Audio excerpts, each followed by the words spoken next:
This area of Portslade contains 3 points of interest: a medieval manor house ruins, a Georgian manor house and a former convent now used as a charity. For ease, we have separated them into 3 different sections on the tour. For this section, we go back to 1904 and the beginning of the convent age.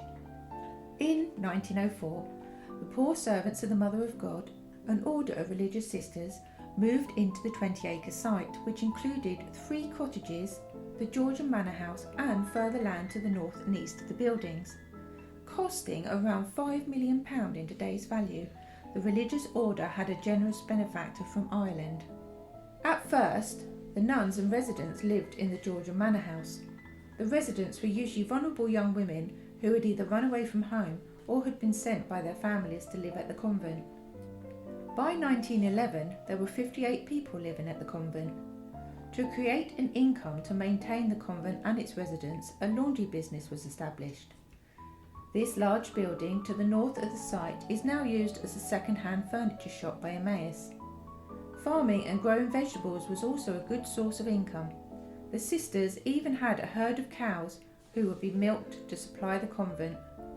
By the 1930s, the number of residents had swelled to over 100.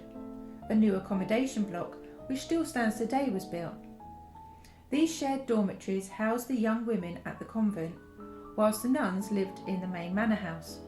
In addition, a new chapel was built, which now hosts the Emmaus Clothes section. Compulsory mass was held there every morning at 7 a.m. The regime was strict, with silence enforced for much of the day.